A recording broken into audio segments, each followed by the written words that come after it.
자, 2019년 코로나가 발병하고 벌써 2년이 되어 갑니다. 코로나가 만들어 놓은 불투명한 상황 때문에 우리의 삶은 감사보다가는 미래에 대한 절망 또 염려가 더 깊은 것이 현실입니다. 우리 성도들 가운데도 보면 사업에 어려움이 있고 실직에 어려움이 있고 뭐 또렷한 어려움이 없을지라도 삶의 고비고비들이 힘든 것이 사실입니다.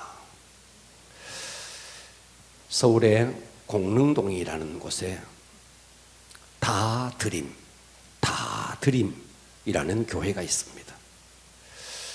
김병년 목사님이던데요. 이분이 2013년도 다니엘 기도회 강사로 왔더라고요. 이분이 공릉동에서 교회를 개척하고 4개월이 지났을 때 셋째 딸을 낳게 됩니다. 셋째 아이를 낳는데 사모님이 이 셋째 아이를 낳고 3일 후에 뇌경색이 찾아와요. 그래서 사모님이 식물인간이 돼요. 말도 못할 뿐만 아니라 수족을 못 움직여요. 그래서 이 목사님은 사모님이 병져 누우니까 그래서 삼중고의 일을 해야 되는 거예요. 1인 3역을 하게 되는 거예요. 날마다 아내의 병수발을 들어야 하고 아직도 어린 아이 챙겨서 학교를 보내야 되고 태어난 지 3일밖에 되지 않은 아이, 그 아이를 키워야 하고 그러면서 설교 준비를 하고 목회를 해야 되니 얼마나 힘들겠어요. 그런데 엎친 데 덮친 격으로 사모님이 사족을 못 쓰니까 마비가 왔으니까 근육을 풀어주다가 찜질기를 올려놓았는데 누전이 되어서 불이 났어요. 그래서 왼쪽 다리에 화상을 입고 다리 하나를 절단을 해야만 했어요. 자, 이분은 목회자예요. 열심히 하나님을 위해서 사는 사람이에요. 그런데 여러분에게 이와 같은 어려움이 다가왔다. 여러분 어떨 것 같아요? 이분이 칼럼 하나를 썼습니다.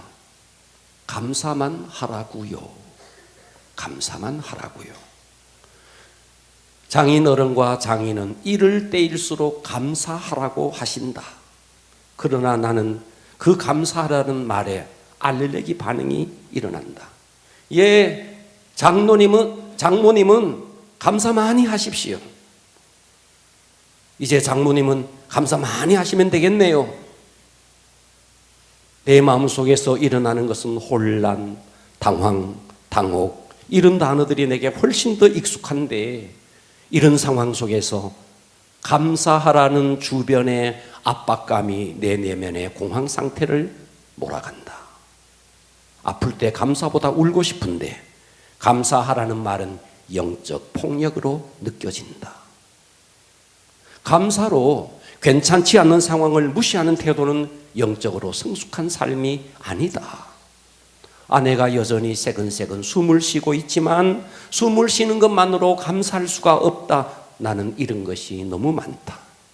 최선을 다해서 간호해도 아내가 욕창이 나서 고통을 겪는 것을 보면 나는 감사하지 못한다. 나는 아직도 감사가 서툴다. 이런 칼럼이었습니다. 자, 우리들 가운데 감사할 상황이 아닌데 사람들은 만나면 감사하라고 그래요. 힘든 상황인데 내 입에서 감사가 나오지 않는데 우리가 무슨 감사는 기계입니까? 우리도 생각이 있는 사람인데 감정이 있는 사람인데 나에게 펼쳐져 있는 모든 상황은 너무너무 힘들고 고통스러운데 사람들은 만나면 감사하래요. 내가 무슨 감사는 기계입니까? 그래서 우리가 감사하기 전에 먼저 해야 될 일이 뭐냐면 내가 받은 상처에 대한 치유 그리고 그 치유가 될 때까지 기다림이 필요하다. 할렐루야. 아멘. 네. 자, 우리 그리스도인들이 감사에 대해서 잘못 접근하는 게 있습니다. 사람들은 이렇게 감사하지 않고 불평하면 이렇게 생각해요. 나는 믿음 없는 사람인가? 어떤 상황 속에서 내가 막 불평이 나와요. 짜증이 나와요. 나는 믿음 없는 사람인가? 또 내가 이런 상황 속에서 감사하지 못하고 불평하면 하나님께서 있는 것조차도 혹시나 빼앗아가지 않느냐? 그래서 억지로라도 감사를 해야 하느냐? 잘못된 접근이라는 거예요. 여러분, 이런 상황 속에서 우리 인간이 믿음 없다는 말로 치부하는 것은 잘못입니다. 혹시나 내가 축복이 빼앗길까 봐 억지로라도 감사한다? 이것이 과연 믿음의 반응일까? 아플 때 아프다고 말하는 것이 믿음이 없는 것일까? 그것이 인간으로서 당연한 반응이 아니겠느냐? 여러분, 만일 말이죠, 부모를 잃은 자녀, 자식이 죽어버렸어요. 아파할 자격이 있습니다. 그렇지 않습니까? 자식을 잃은 부모, 부모를 잃은 자녀, 아파할 자격이 있어요. 생계가 막막해요. 사업이 어려워요. 흔들려요. 고통스러워요. 이럴 때 그 가장이 힘들어하고 아파할 수 있는 것은 당연한 것입니다. 하나님은 우리의 연약한 것을 너무 잘 알아요. 아플 때 아프다고 말하는 것은 믿음이 없는 것이 아니고 인간이 자연적으로 나타낼 수 있는 반응이다 하는 거예요. 왜냐하면 하나님은 우리의 연약한 것을 너무 잘 알기 때문에. 그러나 그럼에도 불구하고 주님은 우리에게 성경에서 이렇게 말을 해요. 데살로니가 전서 5장 18절에 보면 그럼에도 불구하고 범사에 감사하라. 범사가 뭐예요? 범사는 모든 일입니다. 모든 일. 실패했든 성공했든 아프든 건강하든 모든 일에 감사하라. 아멘. 이것이 그리스도 예수 안에서 너희를 향하신 하나님의 뜻이니라. 아멘. 우리가 살아갈 때 좋은 일 있습니다. 나쁜 일 있어요. 행복한 일 있습니다. 불행한 일 있습니다. 잘 될 일 있습니다. 하지만 역경이 올 수도 있습니다. 이와 같은 모든 일에 때로는 우리의 앞길에 정말 꽃길이 있는가 하면 태풍이 몰아치기도 합니다. 그러나 이 모든 일에 하나님께 감사하는 것이 뜻이라는 거예요. 아멘. 이것이 하나님의 뜻이라는 거예요. 아멘. 감사할 상황이 아닌데 감사하는 것, 그것은 하나님께서 그럼에도 불구하고 감사할 때에 숨겨놓은 놀라운 축복이 그 속에 있다는 겁니다. 아멘. 자, 이것은 의학자들의 이야기입니다. 의사들이 이런 이야기를 했어요. 연구 발표를 했습니다. 인간이 진정성을 가지고 감사하면 뇌가 활성화가 되어서 스트레스가 완화되고 행복감을 가져다 준다. 거짓 감사가 아닌 내 속에서부터 진정한 감사를 만일 할 수만 있다면 뇌가 활성화가 되고 스트레스를 뛰어넘을 수 있고 그와 같은 축복이 우리 속에 숨겨 놓았다. 그렇기 때문에 우리가 감사는 이 땅을 천국으로 살아낼 수 있는 비결입니다. 아멘. 환경이 아닙니다. 아멘. 내가 감사하면 이 땅을 우리는 천국으로 살아낼 수 있다는 거예요. 아멘. 그래서 오늘의 설교 제목은 따라서 하겠습니다. 땅에서 천국을 누리는 삶. 자, 여러분, 땅에서 어차피 우리가 이 세상에 이렇게 살아도 한평생, 저렇게 살아도 한평생이에요. 아멘. 그래서 우리가 이렇게 살면 평생을 지옥같이 산다. 이렇게 살면 평생을 천국같이 산다. 어차피 우리가 이 땅에서 한평생을 살아가야 되는데 지옥 같은 삶을 살아야겠느냐? 천국 같은 사람을 살아야겠느냐? 그 비결이 뭐냐? 감사에 있다는 거야. 아멘. 할렐루야. 아멘. 그래서 땅에서 천국을 누리는 삶이 뭔데? 감사인데 첫 번째로 자신에게, 나에게, 여러분 자신에게 일어난 모든 일을 감사함으로 받아라. 아멘. 모든 일을 감사함으로 받아라. 아멘. 자, 오늘의 본문은 오늘의 본문이 디모데 전서입니다. 디모데 전서는 바울이라는 사람이 있었어요. 바울이 에베소 교회를 개척하고 그 에베소 교회를 그의 제자였던 디모데에게 위임을 하고 바울은 또 다른 곳에 가서 선교를 하게 됩니다. 자, 디모데가 이 에베소 교회를 목회를 하고 있습니다.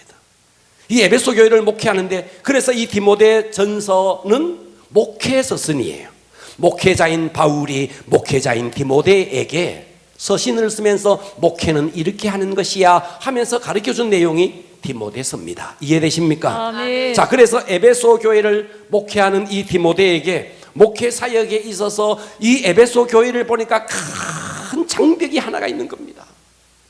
디모데가 목회하는 에베소 교회에 큰 장벽이 있는데 그 장벽이 무엇이었느냐 하면 거짓 목회자, 거짓 스승, 이단이 교회 안에 침투해 들어왔어요. 그래서 이단이 교회 안에 스멀스멀 들어와서 무엇을 가르쳤느냐? 자, 1절을 보겠습니다. 디모데전서 1절. 그러나 성령이 밝히 말씀하시기를 후일에 어떤 사람들이, 이 어떤 사람이 누구냐? 이단에 미혹되어서 믿음에서 떠난 사람이에요. 후일에 어떤 사람이 믿음에서 떠나 미혹하는 영과 귀신의 가르침. 여러분, 모든 이단은 귀신과 미혹하는 영의 가르침을 받은 겁니다. 아멘. 할렐루야. 아멘. 모든 이단은 그렇습니다. 모든 이단은 미혹하는 영과 귀신의 가르침을 받아서 그렇게 따랐다는 거예요. 그들이 지금, 자, 3절에 가니까 혼인을 금하고, 이 이단들은 이렇게 말합니다. 금욕을 계속 강조했어요. 그러니까 결혼하지 마, 혼인하지 마, 혼인을 금하고, 그리고 어떤 음식물을 먹지 마라. 율법에 기록한 말씀대로 이런 음식은 먹으면 안 되고 저런 음식은 먹으면 안 되고, 그렇게 이 신약 시대를 살아가는데도 음식을 금했다는 거예요. 어떤 음식은 먹지 말라고 할 터이나 음식물은 하나님이 지으신 바니 믿는 자들과 진리를 아는 자들이 감사함으로 받을 것이니라. 할렐루야. 아멘. 그렇게 하면서 4절 이렇게 말합니다. 합독하겠습니다. 4절 시작. 하나님께서 지으신 모든 것이 선함에 감사함으로 받으면 버릴 것이 없나니. 네, 여러분, 하나님께서 첫째 날 빛을 창조했습니다. 보시기에 좋았더라. 아멘. 할렐루야. 아멘. 하나님이 궁창을 창조했습니다. 하늘에 태양과 별과 달을 창조했습니다. 하나님이 보시기에 좋았더라. 아멘. 하나님이 이 땅에 모든 수목을 창조했습니다. 하나님이 보시기에 좋았더라. 아멘. 하나님이 하나님의 형상을 따라 우리 인간을 창조했습니다. 하나님이 보시기에 심히 좋았더라. 아멘. 그러니까 하나님이 창조한 모든 세계는 하나님이 보실 때 좋았더라. 그래서 하나님께서 지으신 모든 것이 따라서 합니다. 선함에. 선함에. 뭐함에? 선함에. 선하다는 거예요. 선하다는 거예요. 아멘. 하나님이 지으신 이 땅의 모든 것들이 다 선하다는 거예요. 아멘. 그렇다면 이것이 우리 인생도 마찬가지라는 거예요. 여러분 자신에게 일어난 모든 일은, 나 지금 실패했는데요, 나 지금 시험에서 떨어졌는데요, 불합격했는데요, 아니요. 그것조차도 하나님은 선하다는 거예요. 아멘. 하나님이 지으신 모든 것이 선함에. 할렐루야. 아멘. 그래서 여러분의 삶에 일어나는 모든 일, 그것은 선한 것입니다. 아멘. 내 관점에서 보니까 이거는 안 될 일인데, 내게 왜 이런 일이 일어나야 해? 왜 나에게 교통사고가 일어나고, 왜 나에게 이런 실패가 일어나고, 왜 나는 이렇게 사업이 어렵고, 왜 나는 이렇게 불황을 겪어야 되고? 아니요, 성경은 말하는 거예요. 나에게 일어나는 모든 일이 선하다는 것입니다. 아멘. 이 땅에 우연이 있을까요? 결코 우연이 없습니다. 하나님이 지으신 모든 것이 선하다면 여러분의 인생에 일어나는 모든 일도 선하다는 사실을 일단 믿으셔야 됩니다. 아멘. 할렐루야. 아멘. 여러분 가운데 이런 분이 계실지 몰라요. 저는 하는 일마다 되는 일이 없습니다. 저는 이제 구제불능입니다. 여러분에게 말씀드립니다. 구제불능입니다 라고 말하는 그 사고가 구제불능입니다. 그 상황이 구제불능이 아니라 여러분의 사고가 구제불능이라는 거예요. 아멘. 상황은 도무지 문제가 되지 않습니다. 아멘. 우리는 하나님께서 나에게 허락한 모든 환경, 하나님께서 내게 허락한 모든 상황, 하나님께서 잠자고 있다가 모르는 가운데서 나에게 그렇게 덮쳤겠느냐? 하나님은 모든 것을 보고 계시고, 아멘. 하나님은 모든 것을 알고 계십니다. 아멘. 그러니까 여러분의 인생 자체가 하나님의 선물입니다. 아멘. 여러분의 인생 자체가 선하고 아름다운 것입니다. 아멘. 그러므로 나에게 일어나는 모든 일을 무엇으로 받아야 되느냐? 감사함으로 받으라는 거예요. 아멘. 할렐루야. 아멘. 저는 저의 인생을 반추해 보면 그때 그런 일이 정말 일어나지 않았어야 하는데, 제 인생을 돌아보면 그때 내가 이것을 선택하지 않고 저것을 선택해야 되는데, 지난날 돌아보면요, 후회스럽고 한탄스럽고 그런 일이 있는 것이 사실입니다. 정말 지우개가 있으면 지워버리고 싶은 그런 과거, 아픈 상처 있는 것이 사실입니다. 그러나 하나님께서 그것까지도 하나님이 허용했다는 거예요. 아멘. 그렇기 때문에 감사함으로 받으면 버릴 것이 하나도 없다. 아멘. 여러분, 소를 한번 봐봐요. 소를 잡으면 말이죠, 소는 말이죠, 하나도 버릴 게 없대요. 소의 고기는 말이죠, 우리나라에서는 소의 고기를 이렇게 다 나누는데 120여 부위로 나누더라고요. 120여 부위로. 그래서 그 부위마다 그 고기의 성질이 다르고 맛이 다르고 질감이 다르다는 거예요. 고기뿐만 아닙니다. 뼈는 말이죠, 곰탕으로 우려 먹고, 내장은 내장탕으로 먹고, 소머리는 소머리 국밥으로 먹고, 꼬리는 꼬리곰탕으로 먹고, 가죽은 쓰임새가 얼마나 많은지 소가죽 가방, 소가죽 벨트, 소가죽 쇼파까지 있더라. 소 한 마리를 잡으면 고기뿐만 아니라 꽁지하며 머리하며 가죽하며 내장하며 버릴 게 하나도 없다는 거예요. 우리 인생이 소와 같다는 거예요. 여러분에게 일어나는 모든 삶은 하나님께서 여러분이 감사함으로만 받으면 버릴 것이 없다는 거예요. 아멘. 그러니까 여러분이 저에게 목사님, 저는 지금 인생의 곤두박질을 치고 있는데요, 뭘 버릴 것이 없나요? 공감하지 못할 분이 있을지 모릅니다. 이 사람은 두 번째를 통과해야 됩니다. 그래서 천국을 누리는 삶의 두 번째는 뭐냐? 따라서 합니다. 말씀과 말씀과 하나님의 말씀과 하나님의 말씀과 기도로 거룩하여짐이라. 거룩하여짐이라. 자, 우리는 지난 날을 후회해요. 한탄해요. 그 사건이 없었어야 하는데, 지우개가 있으면 좀 지워버리고 싶은데, 버리고 싶은데. 저는 어떤 사람, 이런 사람 봤어요. 나 우리 교회에서 말이야, 나 이렇게 상처받고 이렇게 해서 이제 나 아무도 모르는 교회에 가서 내가 신앙생활하면 때깔나게 한번 해보고 싶어. 나 이런 사람 봤어요. 여러분, 거기 가도 똑같아요. 다시 말하노니 똑같습니다. 아멘. 다시 말하노니 어디를 간들 여러분의 삶이 바뀌지 않는 이상 어디를 간들 바뀌겠습니까? 결코 바뀌지 않습니다. 그러면 우리가 무엇을 통과해야 되느냐? 말씀과 기도라는 필터를 통과해야 됩니다. 아멘. 말씀과 기도라는 필터. 여기서 거룩하여짐이니라. 거룩하여진다는 말은 정화된다는 말이에요. 아멘. 정화. 말씀과 기도로 정화가 되어지면 그럴 때에 버릴 것이 없다는 거예요. 아멘. 말씀과 기도라는 필터를 통과해서 여러분의 삶이 거룩하게 될 때, 버리고 싶은 과거, 지우고 싶은 과거의 쓰라린 상처와 아픔들, 그것이 내게 고스란히 상처로 남아 있지만 하나님께서는 감사함으로 받으면 버릴 것이 없다 그랬는데, 그냥 버릴 것이 없는 게 아니에요. 말씀과 기도로 그 모든 삶이 그 말씀과 기도라는 필터를 통과하면서 그 모든 상황들이 정화되어질 때, 할렐루야. 아멘. 그럴 때 버릴 것이 없다는 겁니다. 아멘. 내 삶에 일어난 어떤 사건도 그러므로 우리는 어떻게 받아야 되느냐? 감사함으로. 아멘. 근데 우리가 감사합니다 좀 너무 공허해요. 감사합니다, 무조건 감사, 너무 맹목적이에요. 그래서 조건이 있는 겁니다. 말씀과 기도의 필터를 통과하면서 그 상황, 그 문제, 그 역경들을 말씀과 기도 앞에서 다시 한번 반추하면서 새로워져야 한다는 거예요. 아멘. 그럴 때 모든 것은 감사할 수 있습니다. 아멘. 할렐루야. 아멘. 할렐루야. 아멘. 요셉을 한번 봐봐요. 요셉이 아버지의 사랑받던 아들, 근데 종으로 팔려갑니다. 열심히 했습니다. 누명을 덮어쓰고 감옥에 갑니다. 요셉의 인생은 그야말로 지워버리고 싶은 그런 상처들이 너무너무 많은 거예요.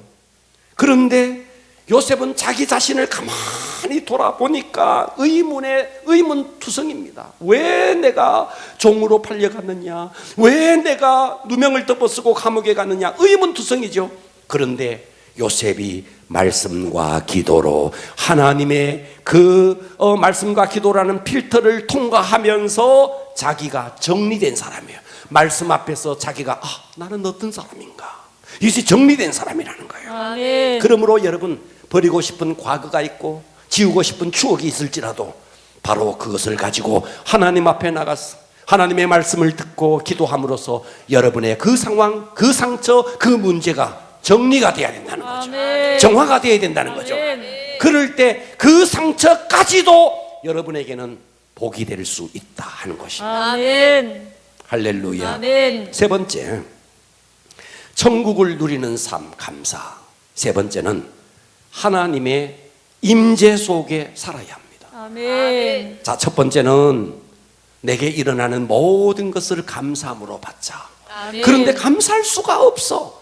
기도와 말씀이라는 필터를 통해서 그 문제가 정화가 되어지고 정리가 되어져야 된다. 아멘. 그 가운데서 하나님이 우리의 삶 속에 임재해야 된다. 아멘. 여러분, 세상에는요 더 중요한 것이 있고 덜 중요한 것이 있습니다.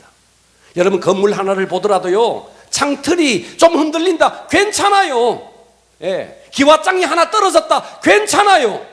그런데 대들보가 무너졌다, 이거는 큰일 나는 거예요. 아멘. 여러분, 우리 몸도 마찬가지입니다. 무좀이 좀 있다, 습진이 좀 있다, 괜찮아요. 좀 괴롭지만 괜찮아요. 그러나 간에 문제가 생겼다, 이건 큰일인 거예요. 그러니까 우리의 신앙생활에 가장 중요한 게 뭐냐면 하나님의 절대 주권 속으로 들어가서 이 땅의 모든 일어나는 것이 하나님의 섭리 속에, 하나님의 주권 속에 일어나는 것이다, 이것이 믿어지는 것인데, 이것이 내가 믿고 싶다고 믿어지는 게 아니에요. 그분이 오셔야 된다는 거예요. 성령님이 오셔야 된다는 거예요. 그분이 오셔서 나를 통치하면 모든 것이 달라집니다. 아멘. 여러분, 똑같은 상황입니다. 똑같은 상황이지만 성령님이 내게 오셔서 성령님이 내게 임재하시면 어떻게 되는가? 내 눈은 감사할 거리를 찾아요. 아멘. 내 귀는 감사거리만 들어요. 아멘. 내 입은 감사만 말을 해요. 아멘. 그런데 똑같은 상황에 어둠의 영이 그를 덮치면 어떠냐? 눈에는 불평거리만 보이는 거예요. 아멘. 귀에는 불평거리만 들리는 거예요. 아멘. 입에는 불평만 말하게 되어 있는 거예요. 상황이 문제가 아니라는 거예요. 아멘. 내가 어떤 영의 통치를 받느냐? 아멘. 성령의 통치를 받느냐? 어둠의 영의 통치를 받느냐? 그렇기 때문에 우리 신앙생활에서 정말 중요한 것이 뭐냐? 하나님의 임재 속으로 들어가는 거예요. 아멘. 여러분, 상황이 문제가 아니에요. 아멘. 절대로 상황이 문제가 아닙니다. 아멘. 여러분, 12명의 정탐꾼이 있었습니다. 거기에 2명의 정탐꾼과 10명의 정탐꾼이 딱 나눠졌다는 걸 우리가 너무 잘 알고 있습니다. 여호수아와 갈렙이 똑같이 12명이 정탐하라고 돌아왔어. 자, 민수기 13장 27절에 보면 여호수아와 갈렙이 증거물을 내놓고 이렇게 말하고 있습니다. 민수기 13장 27절, 모세에게 말하여 이르되, 누구의 소리냐? 여호수아와 갈렙의 소리예요. 당신이 우리를 보낸 땅에 간적 과연 그 땅에 젖과 꿀이 흐르는데 이것은 과일을 가지고 온 거예요. 큰 포도송이를 갖고 온 거예요. 이것은 그 땅의 과일입니다 하면서 그 가나안 땅을 정탐한 그 증거물을 가지고 온 거예요. 그러면서 자, 민수기 14장 8절에 이렇게 말하는 겁니다. 여호와께서, 똑같은 상황을 본 거예요. 여호와께서 우리를 기뻐하시면 우리를 그 땅으로 인도하여 들이시고 그 땅을 우리에게 주시리라.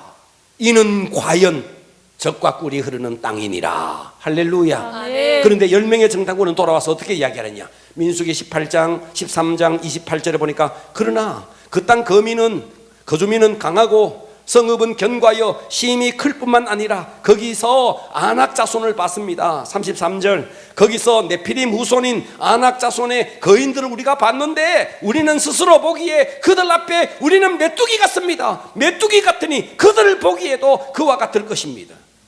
똑같은 상황을 본 거예요. 똑같은 상황을 봤는데 어떤 사람은 와서 하나님이 기뻐하시면 저것들은 우리의 밥입니다. 아멘. 똑같은 상황을 보고 왔는데 어떤 사람은 그들 보기에 우리는 메뚜기 같습니다. 똑같은 상황이에요. 아멘. 그러니까 상황이 문제가 아니라는 거죠. 아멘. 무엇이 문제인데? 태도의 문제라는 거죠. 아멘. 그런데 이 태도가 내가 이렇게 태도를 갖자 해서 태도가 갖춰지는 게 아니라는 거예요. 아멘. 그분이 오셔야 된다는 거예요. 아멘. 성령님이 오셔서 나를 통치해 주셔야 된다는 거예요. 아멘. 그래서 하나님께서는 참다 이렇게 말하는 거예요. 민수기 14장 11절에 보니까 여호와께서 모세에게 이르시되 이 백성이 어느 때까지 나를 멸시하겠느냐? 내가 그들 중에 많은 이적을 행하였지 않느냐? 만나를 내려줬지 않느냐? 온갖 것들을 반석을 쳐서 물을 내줬지 않느냐? 온갖 이적을 보여줬지 않느냐? 홍해를 갈랐지 않느냐? 내가 그들에게 온갖 이적을 보여줬거늘 여호와께서 모세에게 이르시되 이 백성이 어느 때까지 나를 멸시하겠느냐? 내가 그들 중에 많은 이적을 행하였으나 어느 때까지 나를 믿지 않겠느냐? 상황이 아니라는 거예요. 아멘. 태도의 문제라는 거죠. 아멘. 그런데 그 태도가 그냥 되어지는 게 아니라는 거예요. 아멘. 내가 믿고 싶다고 믿어지는 게 아니죠. 아멘. 믿어지게 만들어 주셔야 되죠. 아멘. 누가 오셔야 되는데? 성령님이 오셔야 되는 거예요. 아멘. 그래서 여러분 신앙생활에 정말 대들보와 같이 건물의 대들보와 같이 중요한 것이 뭔데? 하나님의 절대 주권 속으로. 아멘, 아멘. 그런데 그 절대 주권이 믿어지고 싶다고 믿어지는 게 아니라는 거예요. 아멘. 믿어지게 만들어 줘야 되는데 성령님이 오셔야 한다는 것입니다. 아멘. 할렐루야. 아멘. 여러분 우리의 마음은요 꼭 밖과 같아요. 꼭 밖과 같습니다. 여러분 시골에 사는 분들은 알 겁니다. 밭은 말이죠 한 해만 지나면 온갖 잡초들이 막 올라와요.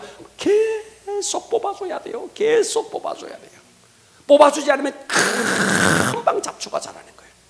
여러분의 마음도 똑같아요. 이 부정적인 것들을요 계속 뽑아줘야 되는 거예요. 아멘. 그리고 하나님의 말씀의 씨앗을 계속 심어야 되는 거예요. 아멘. 날마다 이 말씀을 기경해야 되는 거예요. 아멘. 예배를 드리면서 뽑아버리고 불평을 아멘. 뽑아버리고 원망을 아멘. 뽑아버리고 아멘. 계속 뽑아버리고 감사를 아멘. 심고 말씀을 아멘. 심고 그렇게 해야 그래야 우리의 심령 속에 좋은 것이 나올 수밖에 없다는 거예요. 아멘. 왜냐하면 우리 인간의 DNA 자체가 어둠의 영과 접선되어 있습니다. 이 우리 인간의 심령 자체가 아주 막 부정적일 수밖에 없는 거예요. 날마다 기경해야 되는 거예요. 아멘. 그래서 여러분 감사에도 진짜 감사가 있고 가짜 감사가 있습니다.